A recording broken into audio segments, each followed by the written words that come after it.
Hi friends, అందరికీ నమస్కారం. Welcome to employees pensions news. Friends, ఇప్పుడే అందిన వార్త. ఈపీఎఫ్ఓ పెన్షనర్లకు అధిక పెన్షన్పై సుప్రీంకోర్టు కీలక ప్రకటన.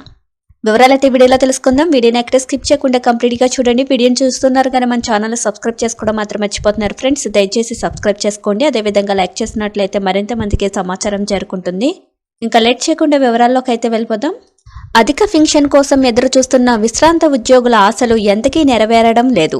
ఇటీవల జరిగిన ఈపీఎఫ్ఓలో కేంద్ర ట్రస్టీల బోర్డు సమావేశం కనీస పెన్షన్ పెంపుపై చర్చించిన ఏ నిర్ణయానికి రాలేదు. మరోవైపు పెన్షన్ రూపంలో వస్తున్న అరాకొర మొత్తాలు విశ్రాంత ఉద్యోగుల ఉదార పోషణకు, వైద్య ఖర్చులకు చాలడం లేదు.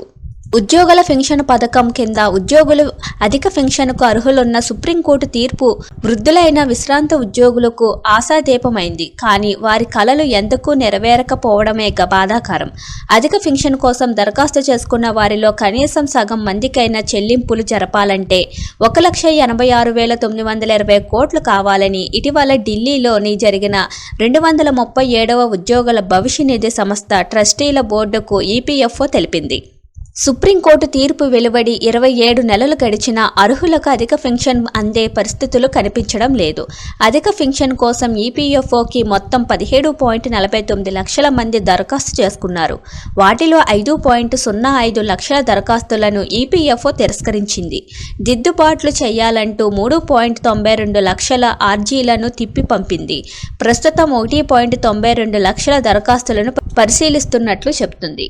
2.19 లక్షల మందికి డిమాండ్లు నోటీసులు పంపింది. నిబంధనల ప్రకారం పాత బకాయిలు డిపాజిట్ చేసిన దరఖాస్తుదారుల సంఖ్య 74,811 మాత్రమే. ఈపీఎఫ్ఓ గడిచిన 2 ఏళ్లలో 21,885 మందికి మాత్రమే పెన్షన్ చెల్లింపు ఆర్డర్లను జారీ చేసింది. ఈ లెక్కన దరఖాస్తు చేసిన వారందరికీ పెన్షన్లు చెల్లించడానికి మరింత కాలం పడుతుందో చూడాలి.